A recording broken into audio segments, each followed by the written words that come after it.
Ya gue shock banget ya dengar berita ini, tiba-tiba tadi malam gue ditek-tekin sama netizen yang tadinya gue nggak tahu, males bahas, akhirnya jadi tahu gitu. Tiba-tiba gue dihubungin sama orang-orang media, kak mau dong wawancaranya gitu. Nanti ditolak, gue dibilang sombong ya kan. Jadi ya udahlah, gue jabanin aja deh.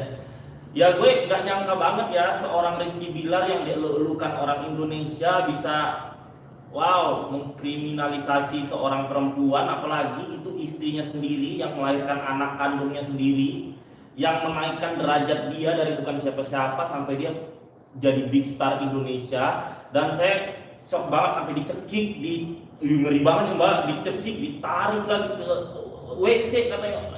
Apa dia nggak mikir kalau itu pasti kena pasal KDRT, ya kan? Yang maksud gua, kenapa sih gitu? Gue aja nggak tega ngedengar itu. Itu kan lu punya adik perempuan, punya emak gitu. Perempuan tuh harus dihormati loh. Karena perempuan itu melahirkan anak itu, ngelahirin anak lu itu sobek 15 jahitan loh. Jadi nggak boleh kalau perempuan itu diperlakukan seperti itu gitu loh. Lu bikin gue malu, sesama orang Medan, sesama orang Melayu tuh malu gitu. Gue nggak akan bisa memperlakukan istri gue nanti seperti itu gitu. Lu make, make lu. Gue tanya lu make, karena kalau nggak make kayaknya nggak sampai setega itu deh ya kan. Make apa nih? Make celana kek, make toco, make apa? Nggak bilang make apa-apa ya, maksud gue gitu loh. Tega banget gitu. Jadi speechless juga sih ya, tapi pasti dia di penjara itu. Yakin gua kalau ada penganiayaan gitu pasti di penjara. Kalau sampai dia nggak di penjara, gua telanjang di Monas. Mas Andrea sendiri sedikit apa sih mengenal Bilar? Sebenarnya gue nggak kenal dia, nggak pernah satu circle juga sama dia. Jadi bukan satu circle, maksud gini. Dia itu kan tinggal di Kalibata itu lama ya Pak. Jadi memang di Kalibata itu kan banyak orang entertain gitu, banyak orang entertain kumpul di situ. Jadi kalau misalnya direktur casting itu kalau misalnya ngajak meeting gitu rata-rata Kalibata ya karena tempatnya di tengah-tengah gitu ya kan, tengah-tengah kemana-mana gitu. Jadi memang karena mungkin circle-nya dia circle gue juga sama entertain, jadi banyak selentingan, seliwar-seliwar omongan begitu ya. Awalnya saya cuman ya karena bukan teman saya, bukan saudara saya ya, oh ya enggeng wae gitu ya kan. Tapi ya mau gimana, akhirnya keceplosan juga gitu. Jadi memang ya dulu memang ada waria tante-tante gitu sama ada satu pengacara, nggak usah saya sebut, itu memang berantem depan mata kepala sendiri. Karena tiga-tiganya ini saya dengar kenapa perdebatan perkelahian di muka Kalibata itu heboh. Itu karena tiga-tiganya pacarnya sih. Nah begitu, pacarnya dia gitu. Jadi ya udah, kenapa sih ya ini begitu pacaran sama ini sama si ABCD, akhirnya saling berebut, akhirnya berantem gitu. Jadi disitulah saya tahu ada si R ini gitu. Ya udah sih, terus banyak yang selenting-selentingan ngomong ke gue nih, dia syuting cuma 1,2 juta per episode kok. Ini ya, kok udah punya BMW ya gitu, belum jadi peran utama ya, itu duitnya dari mana gitu. Jadi orang gue ya dengerin aja gitu kan, karena sebenarnya bukan teman gue, bukan saudara gue gitu. Jadi memang ya kalau circle entertainment ya nggak mungkin bohong lah ya kan, kita udah sama-sama tahu kartunya gitu. Terus memang ini saya tahu banget ini ya, jadi pada saat itu saya ke Jonggol sama seorang transgender yang saya nggak mungkin sebut karena saya nggak enak, dia baik, udah seperti kakak gue gitu. Jadi memang dia nyetri mobil itu karena mobilnya itu mobil dia gitu. Jadi pada saat itu gue duduk di belakang, itu memang voice note kalau si R ini mau melabrak si transgender ini. Kenapa? Karena transgender ini membeberkan hubungan mereka, hubungannya sebatas apa saya nggak tahu gitu. Jadi depan itu gue di belakang gitu. Jadi gue memang tahu sih. Emang bandel banget ya? Kalau bandel banget sih saya nggak tahu ya kan, bandel itu ada kastanya kan mbak ya. Jadi kalau menurut mas-mas mbak-mbak yang saya jabarkan tadi tuh bandelnya kasta keberapa itu gue nggak tahu kan, beda-beda kan. Ada bagi orang itu kalau misalnya dia maki-maki orang itu jahat banget, tapi bagi gue kalau seseorang mau maki seseorang ya itu receh lah, udah biasa gitu. Jadi memang kasta kejahatannya atau bandel itu pasti beda-beda relatif ya kan, tapi pokoknya ya itulah yang saya tahu. Kakak kejadian pas mengelotek itu setelah udah menikah atau sebelumnya? Sebelum 2019. Oh berarti udah ada track recordnya kayak gitu ya? Iya. Tapi selingkuhannya itu yang sekarang diduga selingkuhan itu emang transgender juga atau mungkin perempuan atau gimana? Itu saya nggak tahu karena saya itu tadi dengarnya dari rekan-rekan media juga gitu. Tapi nggak tahu saya apakah benar sama transgender, apakah sama perempuan atau bisa dua-dua, kita nggak tahu juga. Gitu. Tapi kalau itu saya tidak melihat langsung gitu loh, itu saya dengar. Tapi kalau yang tadi saya memang lihat langsung gitu. Tapi namanya kita ya, kalau kita bukan saudara kita, bukan keluarga kita kan kalau tahu diam aja kan Pak. Oh ya udah, itu nggak mungkin kita ikut campur. Apa nih? Gua bela lu. Enggak, saya memang nggak kenal. Kalau dari ini kan dia melakukan KDRT, yang kakak tahu mungkin terdengar dari circle-circle yang kakak tahu itu emang orang yang temperamental atau seperti apa sih kak? Orangnya sombong sih, sejak naik sombong itu aja sih. Nggak usah munafik lah, media-media kan banyak curhat sama gua. Kalian semua dianuin kan, sombongin kan, makanya lu jangan sombong, kena kan lu, gua aja takut sombong. Kalau gua sombong mulut gua, tapi hati gua tidak. Memanusiakan, kita harus selalu memanusiakan manusia. Nggak apa-apa kita di kamera sombong, apa gitu, tapi di balik kamera kita kembali seperti manusia biasa. Ini kan udah begini kan lu, jadi malu kan, kasihan sama bapak lu di Medan sana lu. Gua aja sesama orang Melayu jadi ada sedikit rasa kasihan lah ya, peres ya. Ya gitu. Yang kakak kenal cerita yang lain mungkin terkait adanya masalah KDRT ini mungkin apakah selain yang tadi? Kalau saya tidak mau menambah-nambahin, mengurang-urangi ya, saya tahu saya kasih tahu yang tidak. Kalau masalah ini saya jujur awalnya saya tidak tahu sama sekali. Tapi saya memang udah nebak, ini pasti nggak lama gitu. Karena kan kita udah tahu, kita kan gini, masa depan itu kan hasil record dari masa lalu gitu kan. Seseorang itu dia nggak bisa berubah 100%, pasti nanti kembali lagi ke tabiat asli. Nah, tabiat itu susah diubah gitu. Jadi ya udah akhirnya kejadian kan gitu. Jadi kalau di luar yang saya ceritakan saya memang nggak tahu apa-apa gitu. Karena nggak mau nambah-nambahin juga, kasihan juga mereka berduanya gitu. Tapi ya Lesti yang mau gimana gitu. Saya dengar Lesti juga sempat sombong kan. Makanya kita nggak boleh sombong di entertainment itu karena semua itu ada Tuhan gitu loh ya kan. Jadi buat artis-artis baru melejit, kalian itu jangan songong sama media ya kan, sama orang-orang sekitar karena Tuhan itu gampang banget membalikkan telapak tangannya ya kan. Terus kadang gue heran ya, artis-artis sama emang honornya berapa sih? Gue tahu loh, kalian itu per episode cuma 4 juta.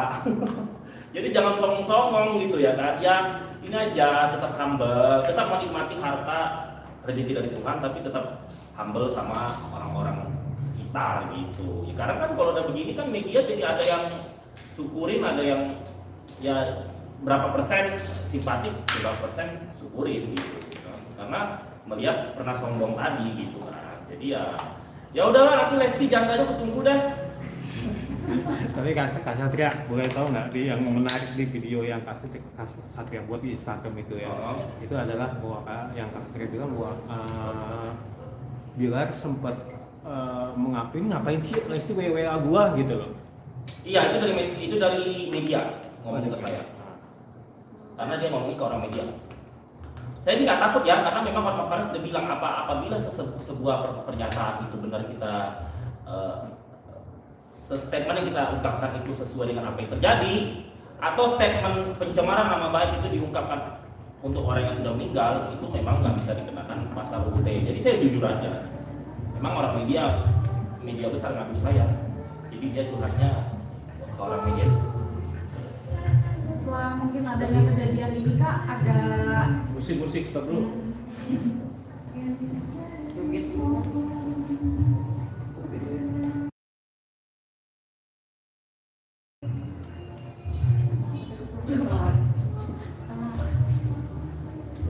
Lanjut Bu. setelah KDRT ini mungkin ada teman-teman artis atau kenalan-kenalan kakak mungkin yang memberitahukan informasi keadaan atau mungkin sebenarnya sumber masalahnya apa gitu. Belum ada. Ini justru saya jujur tahu dari netizen.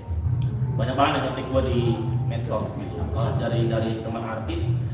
Sebenarnya teman-teman artis takut juga sama gua karena gua bakal nyinyir, ya kan. Jadi mereka takut gitu karena memang banyak banget artis yang gue tahu kan, cuman gue pilih-pilih Tapi kalau artis cewek biasa gua agak kasihan untuk ngomong. Makanya biasa kalau artis-artis yang saya bongkar itu yang songong, yang cowok kan. Kenapa? Karena saya kalau bongkar aib aktris cewek itu kayak ingat adik gue, ingat emak gue gitu. Kalau yang cowok ajar aja. Makanya gua kalau bongkar aib artis biasa yang laki nih, kalau yang cewek agak kasihan gitu loh. Padahal gua banyak tahu yang jualan sini, yang hamil di luar nikah sampai gugurin ke Korea. Gua banyak tahu, cuman gue pilih kembali lagi gitu kan. Gitu. Jadi memang dari teman-teman artis belum pilih gue, mereka nggak berani deh ngomong ke gue gitu karena takut kan nanti pasti gue bahas gitu. Mungkin tadi yang komentar-komentar netizen itu yang ngetek kakak itu apa ngebahas soal apa KDRT-nya kah atau mungkin masa lalu atau KDRT-nya ya, terus mengingat kasus yang berantem di Mukafe tadi ya juga. Terus tadi gua di tag dari Twitter ya, foto si Rizky nggak pakai apa tuh, nggak pakai atasan, itu katanya dia nggak tahu gua jual apa gitu ya. Kalian bisa nebak sendiri lah, itu di tag cekin ke gue, tapi ya gua no komen. Bener kasihan juga sih lihat si Rizky ya, kan bapaknya jadi pusing gitu ya. Menurut terakhir dan jadi pelajaran untuk kalau main lagi, intinya jangan songong karena Tuhan itu tahu lah ya kan mana yang baik mana yang enggak gitu. Karena memang ya kayak gue bilang tadi, nggak apa-apa songong, tapi untuk karakter gitu, untuk di kamera songong nggak apa-apa, tapi jangan di balik kamera lu songong orang juga, jadi orang sebel kan.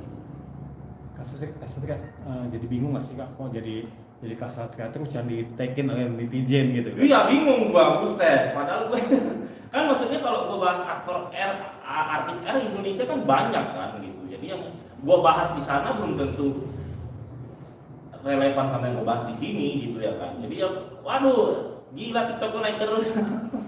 Muka gua di mana-mana, buset. Jadi aduh domba banget ya. Pusing juga kan, Pak. Tek tak. Karena takutnya kalau kayak TikTok itu terlalu rame booming begini, takutnya kena ban.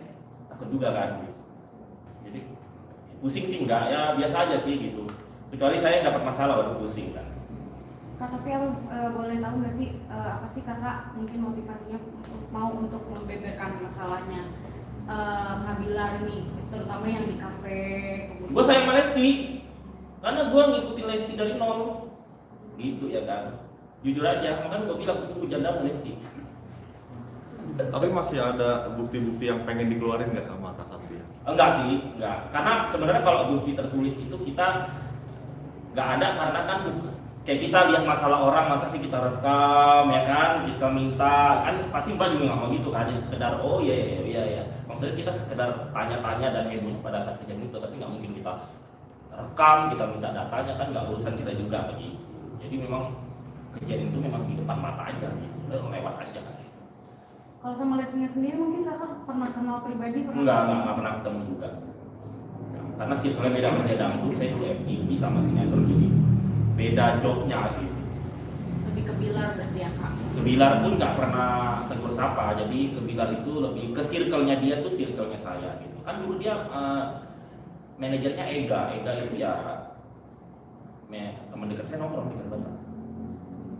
Tapi udah lama belum tahu tentang keburukan Bilar sendiri, udah lama atau baru ini aja? Kalau yang di kafe itu 2016. Nah, Tapi mulai membongkarnya sejak tahun-tahun ini. kenapa baru tahun ini? Kenapa nggak pas 2016? Karena kemarin kebetulan di tag-tagin netizen kan, ramalan-ramalan itu. Oh ya gue tahu, ya udah, jadi nyambung. Mengenai ramalan itu menurut kakak gimana? Apa emang? Si Harjuma nggak usah ngeramal-ngeramal, gue cukup ramal, gue bakal tahu memang ini bakal terjadi kan. Gitu. Akhirnya terjadi. Jadi si Harjuma nggak usah ngeramal juga, ya gue tahu pasti ini kejadian, benar kan? Ini Kasatria ini memang ada di dalam circle-nya si Bilar. Beda-beda. Saya nggak kenal dia, nggak temenan juga, tapi circle-nya dia, circle-nya saya. Berarti tahunya dari teman-temannya. Iya. Karena kan kalau dalam entertainment itu kita ada perkumpulan kayak manajemen artis, kayak misalnya kayak artis lagi nongkrong ngomongin gitu kan, jadi nyampe ke kuping. Nggak ada ketakutan nggak telah membongkar aib seseorang gitu? Enggak, itu kan aibnya bukan aib yang lebay banget, biasa aja kan itu kan. Ya dia kalau mau lapor aja biasa aja saya mah. Apa ini baru dasarnya kak yang kakak ungkapin? Ini nggak dasar sih, ini cuman ini yang saya tahu. Oh. Ah, demi Allah cuman ini. Kalau lebih pasti dibongkar lagi. Jadi yang ngaku-ngaku punya jet pribadi aja kemarin saya bongkar, ternyata bukan punya dia. Saya mau berani aja. Gitu. Tapi kalau khusus yang ini saya tahunya sebatas itu. Jika dilaporkan nanti pencemaran nama baik gimana tuh Kak Satria? Ya udah tinggal datanya klarifikasi ke Pak Polisi. Ya kan? Siap ya untuk menjalani. Karena kan saya nggak melakukan penganiayaan. Yang masalah lapor saya belum kasusnya dia. Tapi Kak, kalau boleh tahu Kak, itu circle-nya Kak Satria sendiri yang juga circle-nya Bilar sendiri gitu, sebenarnya ada dendam nggak sih Kak dengan Bilar sendiri? Enggak sih, enggak. Sedikit pun, malah kasihan sekarang. Malah kasihan. Oh iya, ya. dendam karena dia nggak pernah buat salah sama saya juga. Memang nggak ada tektok sih. Cuman kan namanya public figure ya siap untuk dikomentari. Saya juga siap untuk dibully netizen. Kalau dipikir bulian fans-fansnya dia ke saya lebih parah 1000 kali lipat daripada saya jujur kan seperti ini. Gitu. Tapi circle-nya selebritis juga. Iya, memang FTV, manajer artis, mantan manajer dia kan teman saya dekat nongkrong.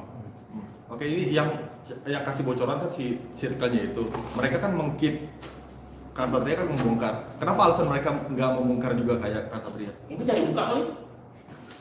Ya kan? Mungkin ini ketok jangan nanti kok syuting bareng. Kalau gue memang musuh syuting bareng aja. Penting lu jangan nyentuh gue ganteng juga, gue orang Medan nih, kan gitu. Kalau saya ya, cuman kan kadang ada orang yang nggak enakan kan. Gue nggak mau cari masalah ini nanti syutingnya satu lokasi lagi. Ya kenapa? Orang syutingnya satu lokasi kan lu bukan dibayar sama si artisnya, lu kan dibayar sama produsernya ya kan. Gitu. Tapi Kak Satria dibilang pansos nih, gimana terima nggak? Pansus gua kagak sama dia, kurang terkenal sama dia, mah gua pansus sama Raffi Ahmad. Ya kan? Cuma Raffi Ahmad nggak ada negatif-negatifnya, apa yang mau dibongkar kan? Gitu. Paling mungkin wartawan kadang dicuekin Raffi, saya pun tahu. Tapi dengan ada beritanya ini jadi positif nggak buat karir Kak Satria? Positif secara sensasi. Kalau secara prestasi belum lagi. Kalau secara sensasi ya sebulan sekali fotonya masih datang. Gitu. Terus kalau karir saya kan juga berbisnis ya, jadi nggak ada yang entertain doang, jadi nggak ngaruh nggak ngefek. Mungkin nyanyi juga kali nanti. Nyanyi suara saya mah bagus tapi nggak jebol-jebol. Akan keluarin single mungkin? Ya next lah ya sama Eli Sugigi. Enggak bercanda. Oke. Ada lagi mau nanyain? Oke. Oke, makasih Kak Satria. Kak, Oh masih Mas Abi. Oh iya. Kak izin silahkan mau naik, dia boleh nggak? Apa? Mau naik yuk, Neng kasih tahu. Bukan salah. Aduh. Aduh, bisa aja sendiri.